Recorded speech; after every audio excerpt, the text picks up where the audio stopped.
juga ingin melihat kepada situasi sebenar. Tadi saya sebutkan bagaimana akan dijangka berlakunya protes mahasiswa di Jakarta pada ketika ini di ibu kota Indonesia pada waktu ini. Dan untuk mendapat gambaran yang lebih luas, kita terus saja bersama dengan timbalan Ketua Editor Kompas TV, Alexander Wibisono, yang bersedia di talian berikut ini. Alexander, selamat siang. Terima kasih kerana bersama dengan Niaga Awani pada waktu ini. Kalau boleh ceritakan, mungkin apa yang boleh dikongsikan ataupun digambarkan pada waktu ini, apa perkembangan terkini, adakah sudah bermula protes tersebut dan apa jangkaan tempoh masanya dan apa antara demand yang mungkin diutarakan oleh pemprotes ini? Selamat siang. Protes mahasiswa akan terjadi kalau secara jadwal akan terjadi jam 10 pagi ini atau jam 11 waktu Malaysia. Tetapi juga kemungkinan karena ini hari Jumat, mungkin setelah sholat Jumat baru mahasiswa akan berkumpul jam 1 siang atau jam 2 siang waktu Malaysia.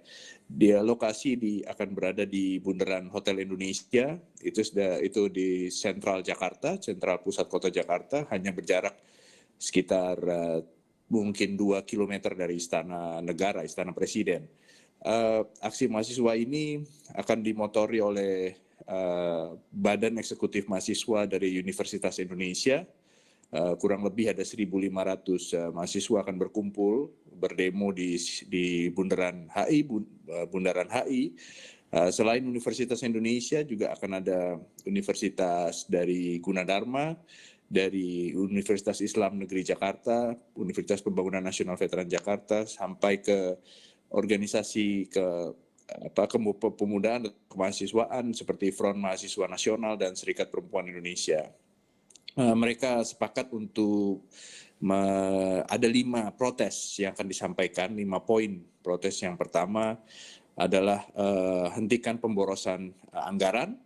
Yang kedua, hentikan program makan bergizi gratis dan koperasi Desa Merah Putih yang menjadi prioritas program dari Presiden Prabowo. Lalu menghentikan militerisme di ruang sipil, artinya keterlibatan banyak tentara di kegiatan-kegiatan sipil, pembangunan dan lain sebagainya. Lalu berikutnya adalah mereka juga mendesak Presiden Prabowo untuk mengakui kesalahan pemerintah dan tidak menghindari kritik publik, karena mahasiswa melihat pemerintah hari ini seperti tidak mendengarkan kritik publik bahwa ekonomi sedang sulit, tetapi sepertinya pemerintah seperti tidak merespon itu dengan sesuai harapan para mahasiswa. Itu kira-kira apa yang akan dilakukan hari ini. Kalau pihak keamanan akan mengerahkan sekitar polisi akan mengerahkan sekitar lebih dari 4.000 personil untuk mengamankan aksi unjuk rasa atau protes hari ini. Ya, Alexander, kalau itu ceritanya dan juga pemberitaan, saya percaya bukan saja di Kompas TV, malah seluruh media Indonesia juga akan turut melaporkan suara rakyat itu yang dalam kesusahan sebagai contoh dan sebagainya. Selaku pengamal media di Indonesia, kalau boleh dikongsikan pandangannya, adakah memang setiap laporan ini kurang sampai ataupun kurang didengari oleh pemimpin dalam konteks tersebut sehingga tidak jelas dasar tersebut dengan apa masalah yang dibawakan melalui media-media tersebut? Kalau dari perspektif kami, sebetulnya kami melihat kondisi ekonomi hari ini Indonesia walaupun masih dalam kondisi aman menurut Menteri Keuangan Purbaiyas, tetapi kita sedang menghadapi ancaman krisis ekonomi.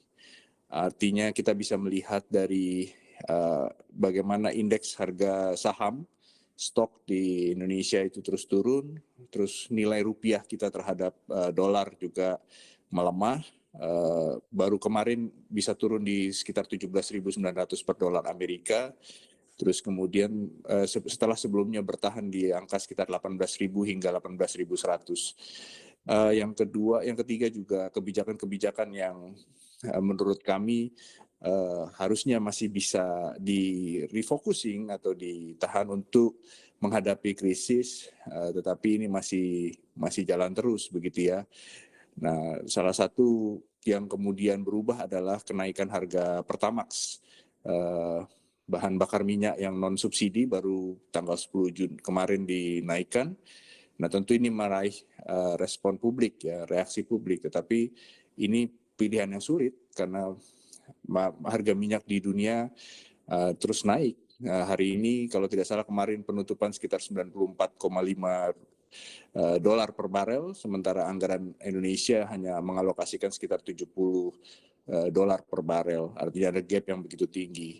Jadi dorongan-dorongan ini sebagai media kami terus suarakan agar pemerintah juga bisa mendengar. Memang ada sedikit kontradiktif yang kita lihat antara kebijakan penghematan efisiensi tetapi dengan apa yang dilakukan pemerintah. Salah satu kritik yang terbaru kan mengenai kunjungan Presiden Prabowo yang sering pergi ke luar negeri. Nah, itu juga memicu kontroversi dan polemik di daerah di Indonesia gitu, di lokal. Nah, lalu ya kami berharap suara-suara yang dari publik yang kami beritakan terus bisa didengarkan dan ya salah satunya dengan kenaikan harga BBM ini tentu itu salah satu bukti pemerintah mulai mendengarkan suara yang ada terjadi publik.